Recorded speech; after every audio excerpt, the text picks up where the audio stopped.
Heroes of the fucking Storm. So, Blizzard, as you know, are constantly changing and evolving their games. What? Do I have any Slavic roots? No, I'm Celt, dude. We were born with whiskey in our fucking veins. We're constantly changing and evolving not only our games, but how we support and grow them. This evolution is vital to our ability to continue doing what we love to do, making great games, and that's what makes Blizzard Blizzard. Just gonna pop myself back in now. Blizzard isn't Blizzard anymore. In fact, Blizzard has had a history of getting rid of all of the fucking old school Blizzard staff. We all saw Mike Morhaime paraded around at BlizzCon like a fucking guy going to the fucking gallows. See you, Mike. Yeah, we bye. Blizzard isn't Blizzard anymore. They did a big power merger, and now all the people that were fully into Blizzard as a community kind of thing, where it was a bunch of nerds who were just making great games, ripping off Games Workshop and doing what they were doing, they're all gone, man. Now it's a money-making media company. Welcome to the future, where all the art you love is fucking monetized, right? It's all monetized, and the people who have the artistic visions, you know, what's that? Listen, so I heard a rumor. Well, listen, I heard it from somebody very credible. That Mike Morhaime, like internal to Blizzard, let's say, Mike Morhaime had already been fucking sidelined for a long, long time. You want to know why? He was telling people that he didn't think Overwatch was esports ready, and the Activision guys were going, well, listen, we got a lot fucking invested in this, Mike, so keep those fucking opinions to yourself, and boom. And lo and behold, he was marginalized, put on the sides, and now he's out the fucking door. Legendary guy who built the fucking, helped build Blizzard, helped make it what it was. And Mike wasn't even fucking wrong by the fucking way. He thought foolishly, he thought he was entitled to a fucking opinion after basically building the company. Idiot, So yeah, unbelievable how they treated him. But let's just scroll down. And let's go. We've also evaluated our plans around Heroes Esports. After looking at all of our priorities and options in light of the change with the game, the Heroes Global Championship and Heroes of the Dome will not return in 2019. This was another very difficult decision for us to make. The love that the community has for these programs is deeply felt by everyone who works on them, but we ultimately feel this is the right decision versus moving forward in a way that would not meet the standards that players and fans have come to expect. While we don't make these decisions lightly, we do look to the future excited about what the decisions will mean for our other live games, Overwatch, and all the projects we have in the works, franchising Call of Duty. We appreciate all of our hardworking developers and everyone in the Blizzard community and look forward to sharing many more epic gaming experiences with you in the future. J. Allen Brack and Ray Gresco. Now, just so you know, by the way, you might recognize these names. Back when World of Warcraft, WoW Arena, if you guys go that far back, WoW Arena had more viewers than Counter-Strike and Halo combined.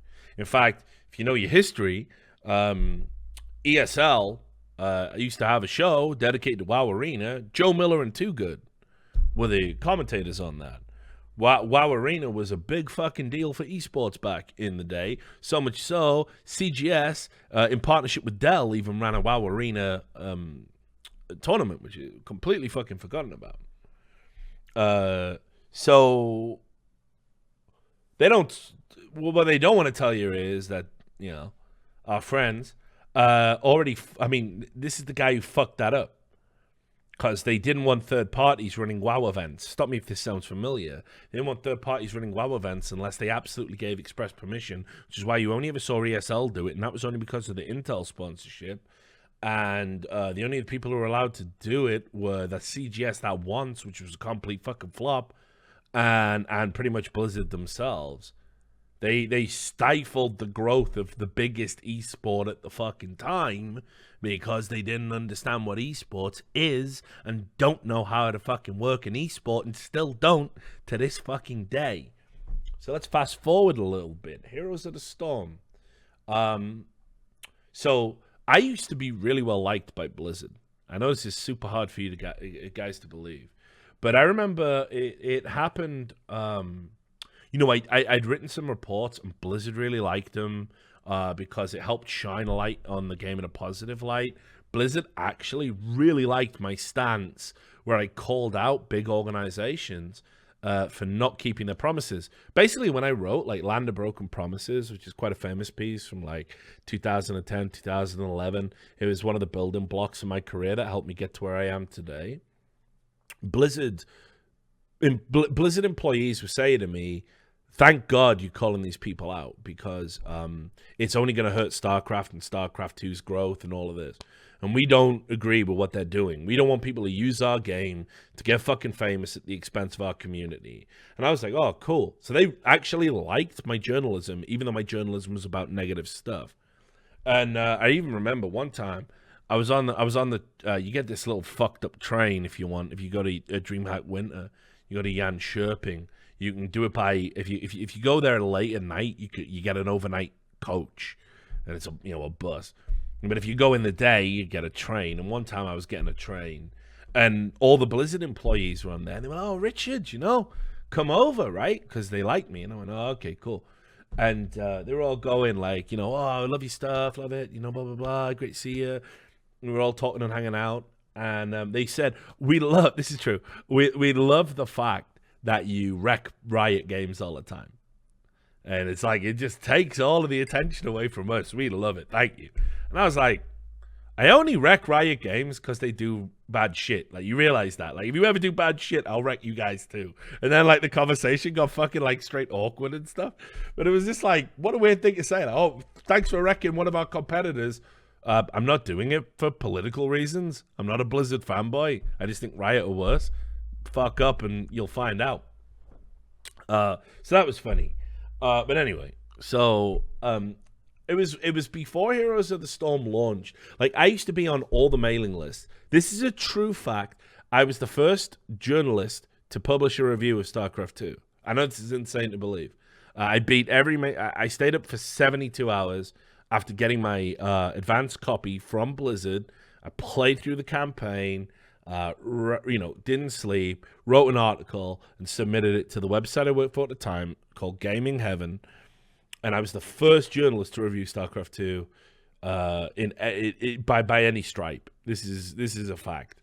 Nobody beat me to it because Blizzard had me in all the advanced fucking.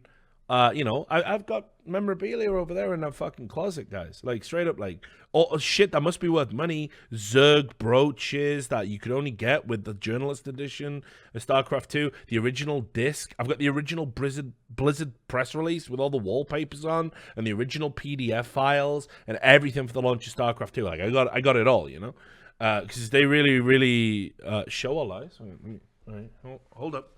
You're gonna see the embarrassing shorts I'm fucking wearing. Okay.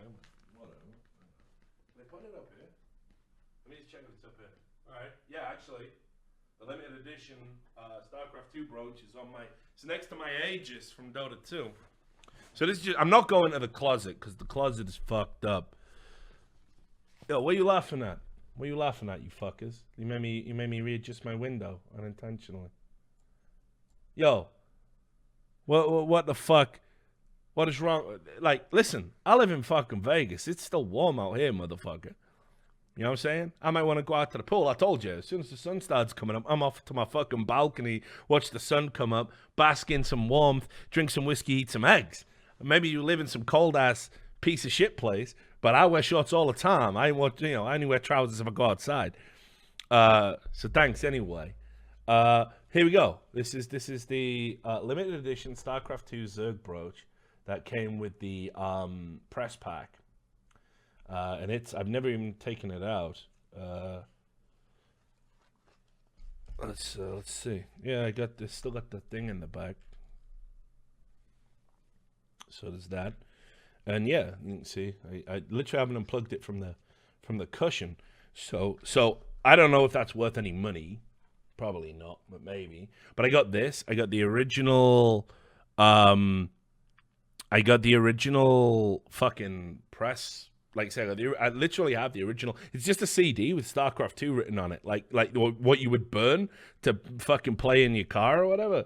But it's like got loads of like StarCraft 2 assets on and everything. I got the original copy of StarCraft 2, the original beta keys and everything still unopened. You know, I mean, I got sent a lot of shit from Activision Blizzard. I got original Cataclysm unopened. They sent me copies of everything because they liked me.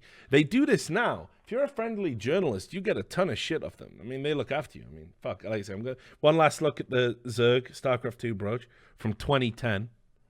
So it's already 8 years old. Yeah, I got a great ass. I lost weight. I'm sexy again, guys. You're just going to have to deal with it. You're going to have to accept all you incels who come here because you thought I was like you. You're just going to have to realize, like, Rich was never like you. Rich always got laid.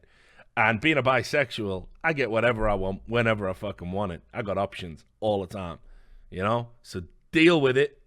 You just got to deal with it, right? That I am a fucking sex machine. You just got to deal with that, right? I ain't like you guys. Sorry, never was. So, people are saying, you're gay? You're not even a real journalist. No, I just said I'm bisexual. That's right. I like to think of myself as trisexual. I'll try anything sexual. What's wrong with that? Grow up. Right. So anyway, let's talk about the fucking Heroes of the Storm, right?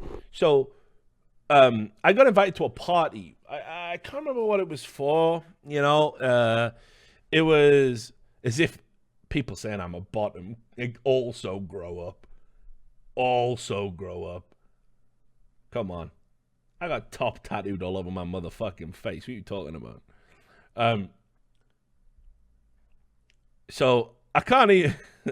Tops aren't real. Yo, nah. I've already said it, man. With my dietary habits, I wouldn't wish, like, if someone wants to have a go, do it, man. But, like, you're going to have to fight through the fucking hemorrhoids and everything to get to the good stuff. It ain't worth your while. Like, everybody wins if I'm a top. Me as a bottom, don't know about that. Don't know about that, my friend. Anyway, so I went to some fucking party. And it was all the Blizzard guys were there. It must have been at a DreamHack or something because they religiously went out to DreamHack because they had really good relationships with them. And it was before Heroes of the Storm launched, right? And I was like, okay, listen. I'm literally hanging out with, like, you know, some of them are still high-level Blizzard employees to this day. And I will not name them. It's not fair. Think a lot's changed since then. Like I say, I'm effectively blacklisted by Blizzard these days. That's the reality. But so I was at this party and Blizzard employees were there and Heroes of the Storm was coming out and we all knew it. You know, I knew Heroes of the Storm was coming out, you know. I think they teased like it's getting beta access and stuff. And I was like saying, oh, you know, like, is it okay to, you know, talk about this with you? And they went, yeah, fuck yeah, you know. And we were drunk, you know, we were having beers. And I said, like, well, okay, listen, like, I'm loving being welcomed into the StarCraft 2 community. You know, I love hosting events. I love Blizzard games. I've played since, you know, original Warcraft, you know, so like, I want you guys to succeed. But I think first thing I want to bring up is you're coming late to the party on MOBAs. Leagues took off. You know, Han is still there. I mean, this was at the time. You know, Han was still hovering. Dota 2. Aren't you worried? You know, aren't you worried you're coming late to the fucking party? And they said, well, Richard, we're not worried about that. I said, not at all. And they went, no, we're not worried about that at all because we're doing it differently. And I said, well, what are you doing differently? What makes your MOBA different to anyone else's MOBA? And they said, we are not going to make it a game that has an individual focus. And I said, well, what do you mean by that? And they went, well, you know how MOBAs are like? You played League, right, Rich? And I went, yeah, I have, yeah. You ever had that annoying game where someone gets fed, like they get 3 kills in mid and they take the tower and they come to your lane and they fuck your shit up and they finish the game 16-0 and it's over in 20 minutes? And I went, yeah. No, you can't do that in Heroes.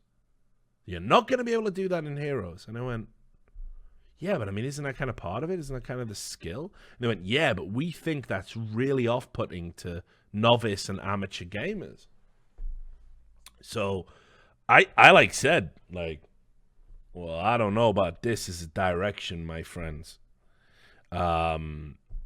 Because I know esports fans. I've been writing about esports. I mean, even at this point, I've been writing about esports for 6-7 years. And I said, like, you know, let me tell you what esports fans like. Esports fans like cheering on the best players. In fact, very often, they don't support a team. They support players, and if the player moves org or team or whatever you want to call it, they go with the players because they just love the players. So if you take away mechanics that make it possible for you to stand out as an individual player, inherently, you're already not going to go over with the fans. And then they went, but Richard, you see, you're an idiot. And I went, okay, why? And they went, because we're going to get partnerships with the teams. We're going to beat esports from day one. And I went, oh, right. And I went, so we're going to launch the game and we're going to have $1 million league like WCS on day one. And then, you know, we want people to cheer on Team Liquid, our partners. You know, we want people to cheer on, you know, whatever, like Evil Geniuses, you know, like just throwing names out there. These aren't the specific names, I can't remember. But they like listed off a bunch of names and they were like saying, we want people to wear those team jerseys. And it doesn't matter who's on Team Liquid or G2 or whoever. You know, you follow the team and the players are different. And I was like going, that's like really limiting from a market perspective, guys. I am super sorry. I don't want to rain on anyone's parade. No, we're all having a good time and a drink out here. But like, that's just not the esports model as it is. Now, what's interesting is if you think about what they've done in Overwatch, this is how you know I'm not lying. This is how you know this is the truth, right? Because they went and did all this stuff in Overwatch anyway. Yeah, people are already saying, sounds like Overwatch, right? Same as Overwatch. Like, I swear this is all true, you know? Like, I ain't got no reason to lie, you know? Why would I ruin my credibility, like, over Heroes of the fucking Storm? But yeah, so I was like, guys, like, I just said to them, I said, listen, my advice, maybe don't launch with a WCS style league. Maybe keep that $1 million because I think you're going to flop. And I think you'd be better off if you keep it in your pocket. And I could already see the air was starting to change a little bit. Like everyone's had a drink. You know, maybe I've had a drink. Maybe I'm a bit overbearing with my opinion. I don't know. But I could see. And they were going, well, it was just like the conversation was just starting to shut down. And they were going, well, we think you're wrong. We think you're wrong. And I was like, okay, no worries. Let's talk about something else. Let's just hang out and talk about something else. You know, we moved on and we talked about something else. But yeah, basically... what then went on to happen was Heroes of the Storm launched. I remember playing it, and when it came out, me and Sam, I don't even remember if we streamed this, but me and Sam played it anyway. And Sam, the entire time, was going, this is fucking shit, Bert. This is fucking shit, this is, Bert. This is shit. This is fucking boring, Bert.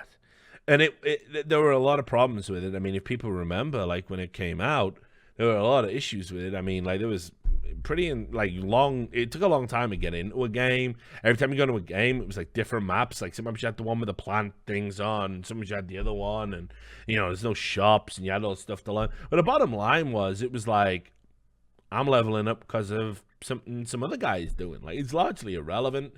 Teams seem to be as strong as the weakest link. Like, if some clueless cunt didn't know what they were doing, but everyone else, like, vaguely knew, like, that was bad. But if everybody, like, if you didn't have, like, one good player, but everyone was sort of, like, vaguely knew what they were doing, you'd probably win because you didn't have the clueless cunt. And that was kind of how it worked. And it felt, like, just really stale and boring. But, you know, look, do you remember League when it first came out in 2009? It was AIDS. It was like AIDS to the face. It was unbelievable. It was so bad. It looked ugly. It was clunky.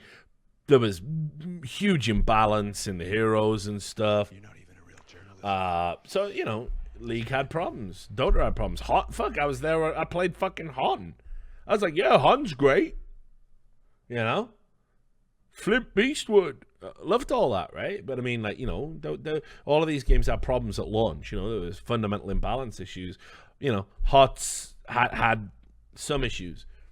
But then I went and I hosted DreamHack Valencia, Heroes of New Heroes of the Storm, my event. I hosted a Heroes of the Storm event in Spain. Not my. This is one of the things because DreamHack really, really loved me back then. They were like, "Oh, you're gonna host all our games," and every time there's a game, we're gonna put you in and make you host it. And I was like, I don't know if you want me to host Heroes of the Storm, like really. And then no, it's great. So I was on there, and I think it was like me, and I think Todd, who I love, great dude. He messages me all the time, and I always ignore him, and I shouldn't do it. He's a really good guy and a good friend. Also into MMA, ripped now. Check out what Todd's doing. Best Warcraft 3 player of all time, probably. You know, we're always fucking, you know, like back and forth. Like, we need to hang out more. He came out of Vegas, and I didn't even pick up his calls because I'm an asshole. Anyway, so he was on the desk. I think maybe Kalaris. I can't remember if there was some other dudes. Maybe Nathanius. Like, I don't know. I seem to remember Nathanius being there, but I think he might have been there for StarCraft or something. Got busting his balls because he had a girlfriend come. I don't know, whatever. Miss him also. But so while I was doing the show, okay, I just couldn't believe this. When it came to drafting, we had to come out of the game client and we had to log in to a separate website and people had to click on the heroes they wanted, and then we had to go back in the game and pick the heroes. Right? And nobody had prepped me for that. So I was on the desk, and I'm like going, and now we're going to get into the draft, just expecting it to be like any other fucking MOBA. Like, Blizzard, how do you not build a draft function in your client for an esport? How? It's a MOBA. There's all these other MOBAs out there. You're late to the party. There's no draft component to your client. Fucking hell. Yeah, no captain's mode. So I'm on air, right? I'm on fucking air, and we right. What you have to remember is there were sometimes the drafts were longer than the games. There was an insane amount of time and additional time. It made a Dota draft look like a fucking 5-minute workout. Like, you know, these drafts took forever. And, like, you know, it was cancer because we were on the fucking desk. And I'd be like going, so what are they going to draft here? And Todd would say, like, oh, well, you know, you get Jim Raynor, obviously. And then it would be like 3 minutes of just dead time while people were, like, fighting a picket, you know. And I was like, and then Raynor would come up, and then you'd have to go, just like I said 3 minutes ago, they go for Jim Raynor, you know, or whatever the fuck. So I'm doing this, and the first series I think I get through, and the second, but it's really starting to kill the broadcast, man. And you know what I'm like I just say shit that's in my brain, and it's going to be okay. So I fucking said during the fucking, on air, during the broadcast, I went, why haven't Blizzard put a drafting feature, a captain's mode into their game? It's really silly, isn't it, guys? And the desk are looking at me like, Todd and all these guys who want to work for Blizzard are looking at me like, yo, dog, like, what? So I'm going, yeah, it's fucking dumb, though, you know, but I'm not saying it like that, you know, but I'm like saying, oh, it's stupid. Like, we have to go to a separate program. It's like dragging the show out. Like, this is like, come on, get your shit together. And then he's looking at me like, well, the thing is, Richard, Heroes of the Storm is a new game. And, you know, and I'm like, but it's a new game that has all these other MOBAs to copy from, you know? And the games, man, I mean, I'm fucking watching the games for real. And they are fucking trash in terms of, you know, I'm trying to get into it because I like to be into the shit I have to talk about professionally. Otherwise, it's a waste of my motherfucking time, you know? I did it with Smite even, you know, I've been around, right? So, I'm watching it, And I'm watching it with the guys, and they're going, "Oh, well, the thing with this is happening." I'm going, "Yeah, but like I can see that's happening, but like it don't really matter, does it? Because of this thing." And they're going, "Oh, well, yeah, it don't. I mean, you know, it'll be all right in a bit. You know, they're all getting the bonus gold, and it was just like, yo, where's the faker in this game? There's never gonna be a faker in this game. There's never going to be a dandy in this game. There's never going to be a guy who breaks the fucking paradigm of the fucking game and is so good you can't stop him. It just isn't built that way. It's not mechanically built that way. That's before you get into crazy fucking bullshit like Abathur or, you know, all of that nonsense where it's like, I admire experimentation in MOBAs, but like, there's got to be limits, you know? So it was fucking rough. It was really, really rough to watch. That tournament was a fucking disaster in terms of like, well, I don't know what the viewers did, but then like I got the feedback that I pissed Blizzard off immensely, that by mocking their lack of a captain's mode, which by the way, Blizzard habitually make mistakes like this. Hearthstone launches without a spectator mode. It's like, guys, you're meant to be the kings of esports, right? Like, you're meant to know this shit. Like, if I know this shit and I never get to work for a company like you, what does it say about you that you fucked this stuff up? Whatever. But yeah, Blizzard said to DreamHack, like, we're not happy with what he said. Like, I was just trying to joke. I'm trying to make some fun. Maybe it's unprofessional. I don't know. But the game had problems. It's very early on in its development. And I wanted it to be better, man, because one thing I'll always say, the thing I'd always believed, if Blizzard had just made a conventional MOBA and instead of trying to fucking reinvent the wheel and do all this fucking crazy shit about like reducing the impact in the individual and just used Blizzard and World of Warcraft lore and everything else, they'd have been fine. They'd have really hung in the marketplace, but they didn't want to do that, and instead they made a game that was like pretty much dead on arrival, you know, like. It's just how it is. And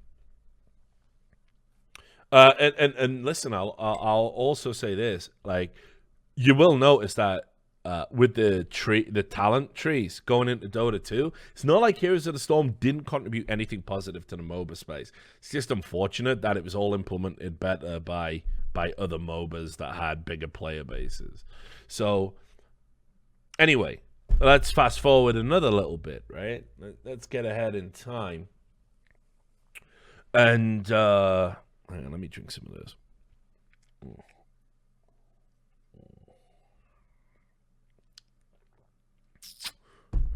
Right. What? What have I done? What is that thump noise? This? Just me banging my chair, dog. You know, banging my desk. Is that all right? Can I do that? Is that a problem? I thought you said Trump noise. What the fuck is that? So anyway.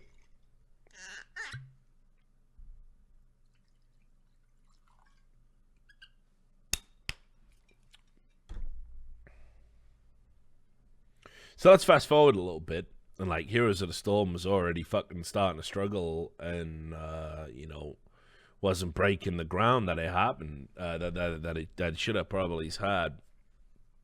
And Heroes of the fucking Dorm comes out, right? And you probably don't know this. A lot of people don't know this. But like a lot of people think that Heroes of the Dorm was like ESPN wanting to get into esports, right? And they just chose Heroes of the Storm to do it. Wrong.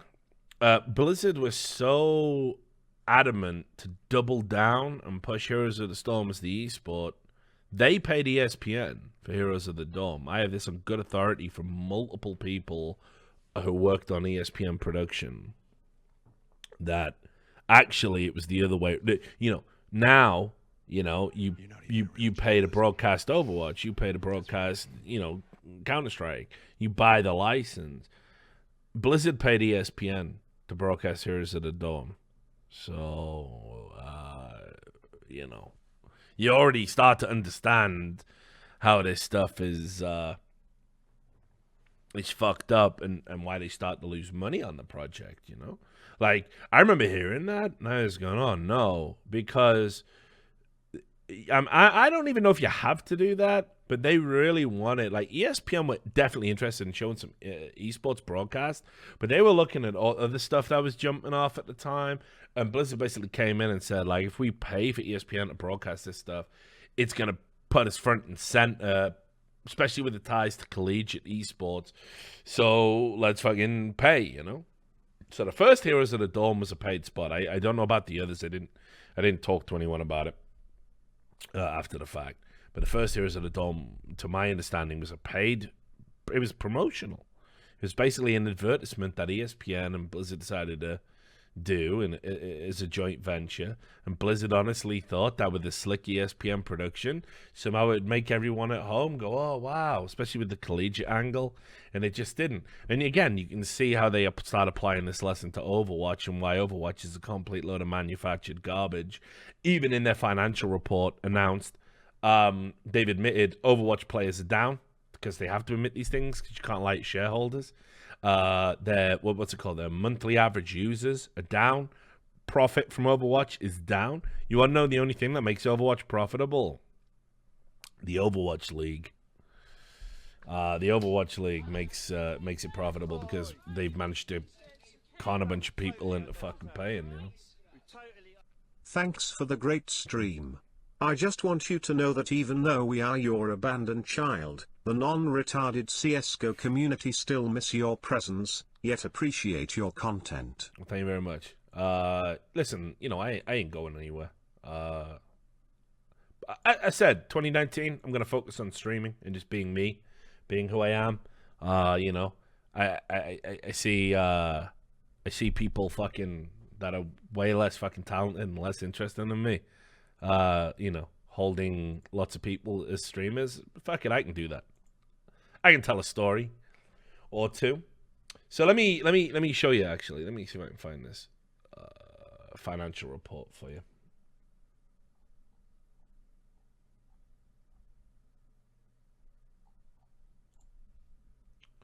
Because I don't know. Is it a downloaded PDF or can I view it online? The font. Yeah, I think. Oh, actually, no. Can I view this as an HTML? Oh, here we go. Yeah. Right, this may work, dude. Let me just show you. Because, you know, like, listen, I'm down. Well, XSplit. Sorry, homies. You get HTML from 1990. My bad.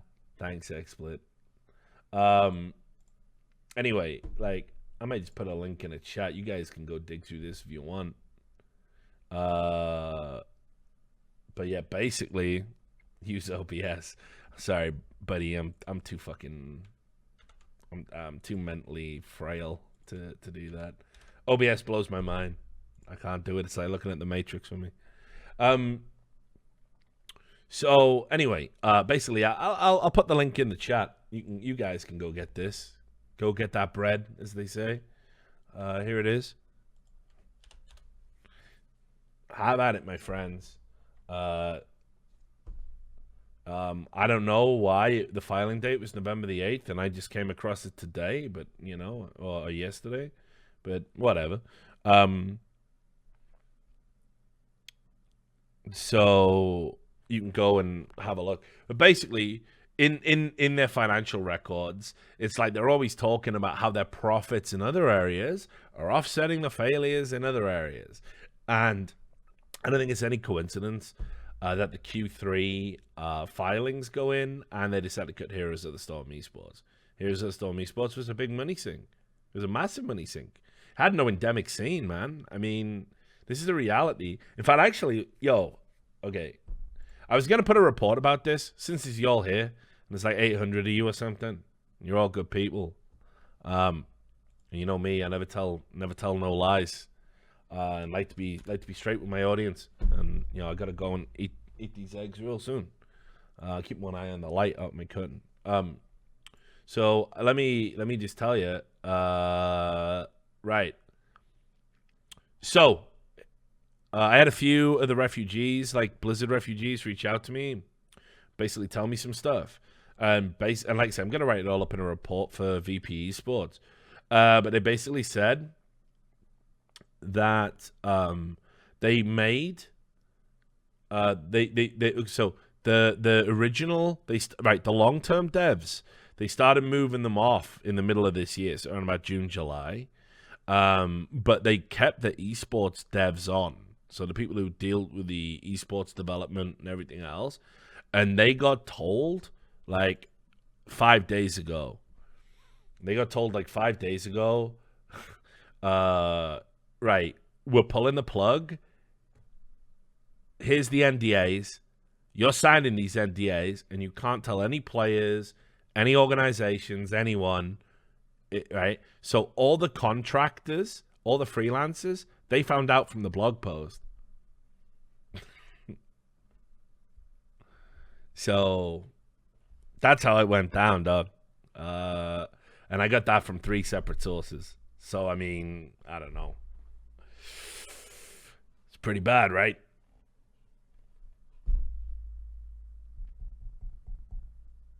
But basically, if you were already moved, or if you were part of the esports division, you get to stay and work for Blizzard. But here's an NDA, like, you can't tip anyone off. You must absolutely like just have radio silence on this. And it gets especially annoying because I don't know if you saw. Let me see if I can find this tweet for you.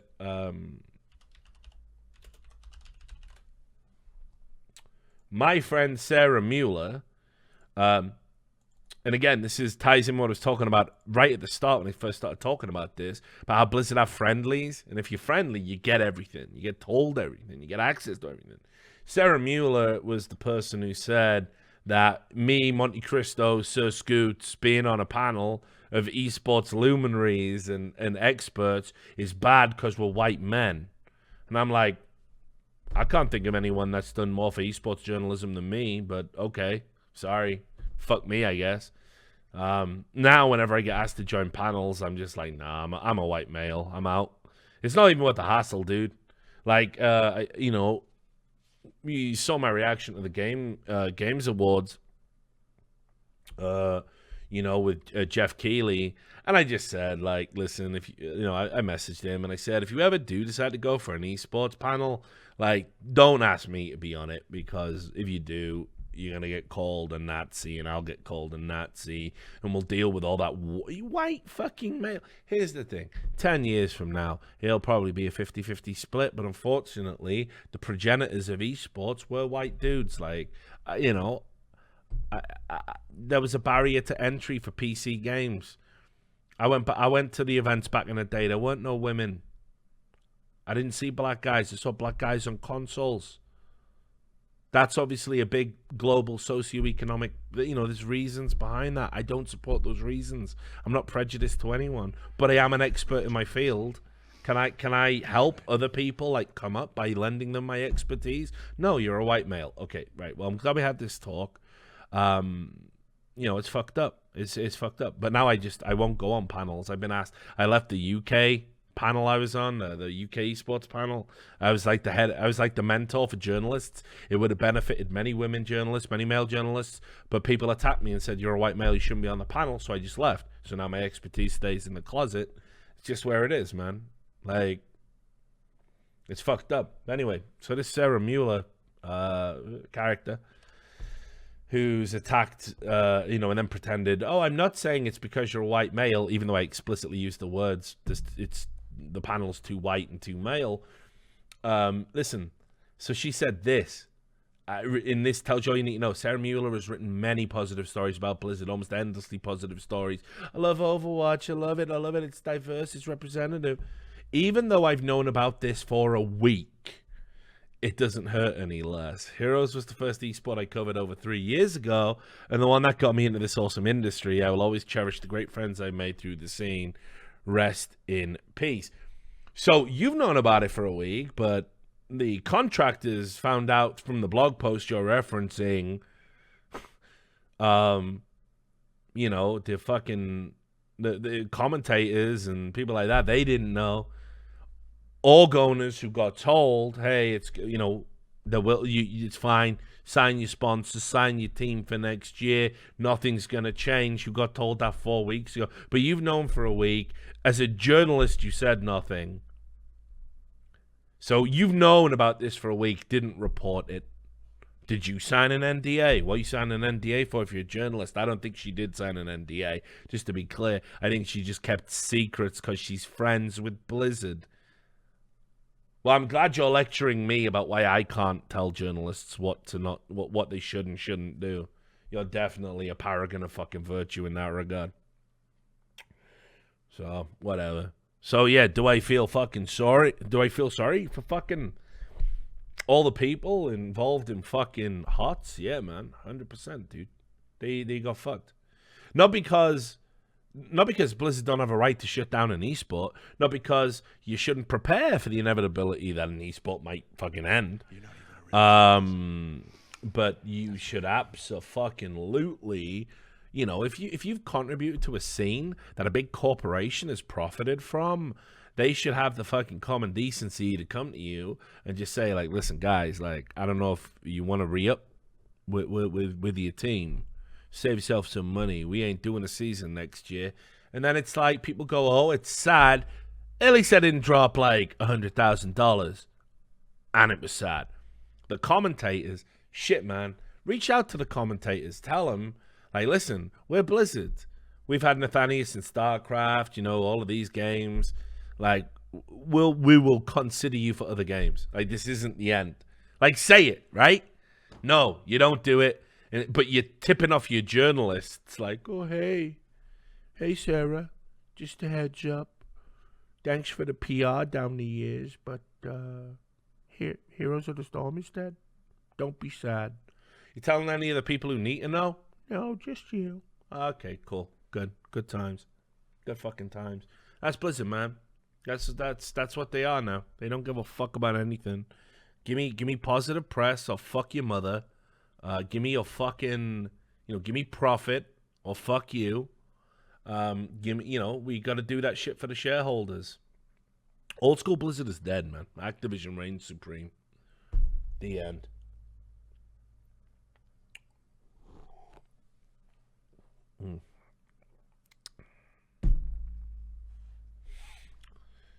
And again, like, just to brazenly tweet this, you can even see, like, top report, wait, you've known about this a week and told no one? That's so fucked up. Some reporting a week in advance. Why, like, if I'd have known, I'd have reported it. And I'm not even a reporter. Like, I'm a fucking producer now or whatever the fuck. Shocking, isn't it, man? I tell shitty bedtime stories. Do I? I'll read William Burroughs on air and then just go to bed. I'll go to get breakfast and then go to bed. I don't give a fuck. But so, be careful what you wish for. I'll read you the worst bedtime story of your fucking life. I'll read you a creepypasta in a creepy voice. Fuck up your whole life. So, but this is what I mean, So listen, things that are true. Blizzard has a list of homers, right? Homers, people that they rely upon for, positive fucking footage, no matter what. Positive coverage, sorry, no matter what. She's one of them. If you deviate, they become like Riot in this regard, I mean, I saw Epic Games. I shouldn't say anything. I don't want to upset the makers of Fortnite. Epic Games did something pretty fucked up. I'll probably send the stream on that. I'll finish off the Heroes of the Storm stuff. The bottom line about Heroes of the Storm was it was a project that was never going to succeed in its current form. Unfortunately, for good or ill, esports has to be about individual agency. That's a core tenet of all the best esports. Quake, it's all about you. StarCraft, it's all about you. When you play Counter-Strike, it doesn't matter how bad things get, it's about you. The most frustrating esports are the ones where it's like, even if you play immensely well and you can't carry, but most MOBAs, you can carry most games if you're good enough. when you create a model where it's like some weird fucked up team, and actually it's about the weakest link in the chain rather than the strongest, I don't know what to say about that as a design choice. And I think it had a fundamental flaw at its core. I'll also add the engine that the game is built into. I don't know if you remember what it was like to get through games, because I don't know how many you played this. You would queue for a long, like, in a game, here's a loading screen. Now, but like, fuck, it took a while. I remember it being like, think about what, like, Black Ops 4 does now, right? You click on, queue up, wow. I mean, Fortnite, I think I wait 10 seconds to get into a fucking lobby. Like, you can't be waiting 5 minutes or more. Like, what the fuck is that, dude? Reeks a dead game. So, yeah, and then, yeah, good fucking point, Sup1212. When you used to disconnect from HOTS, the game was so fucked up because of how the engine would work. Like, it would take you ages to reconnect. You would miss huge swathes of the game. Here's the madness. If you disconnected and it took you like 5 minutes to reconnect, in Dota, that would be cataclysmic. Missing out on 5 minutes of farm, 5 minutes of XP, like, it would be really, really bad. You'd be a massive disadvantage. Not in HOTS. Just didn't matter. It was just a pain in the balls. Like, you'd still win a game. Fuck off. So, yeah, it had problems. It had problems. And I don't know how many of those problems it's fixed. I ain't played it in about 2 years. But it was clear that the way it was coded was designed to be team-centric. That's not what esports fans want. That's not what players want. And like I say, I feel sorry. I think Blizzard let everybody down. In terms of how they program the game, in terms of what they focused on in the game, and the esports side of things, completely artificial. They didn't grow it at an organic pace. They created it. It reminds me a little bit of CGS in the sense there's a lot of people right now who have very unreal expectations. Like, I saw some tweets that I don't necessarily agree with, like from people who work as commentators and all that, and they're going, well, I planned my whole 2019. Dude, this is esports. Don't even plan your next fucking week, by the way, let alone on a game that everyone knows is in the fucking toilet. Like, you should have been already looking at getting into another game in 2018 if you had a brain, but you didn't. You thought it was going to last forever. Hard to have sympathy with people like that. But also, I know there were people who were asking in July, what's going on in 2019? Don't know. Asking in August, what's going on in 2019? Don't know. People asking just a week ago, what's going on? Can't tell you. Got an NDA. Brilliant. Like, your silence hurt a lot of people, hurt a lot of families, no doubt. So, fuck them. That's what I mean. It's like, listen, you know how I am. Like, you can have situations where everybody's wrong. Like, there were some people out there who were going, oh my God, I'd completely invested in Heroes of the Storm in 2019. I really thought I was going to be a big, like, no, listen, brother, I don't know what people were telling you, but, like, I'm not even a guy, like, that's, like, super smart, but I could have told you, probably maybe start commentating on another game. Probably pick up some Rocket League or something, pick up a game that has a bright future, an upward trajectory, Get into that. Maybe don't go down with the Titanic on this one.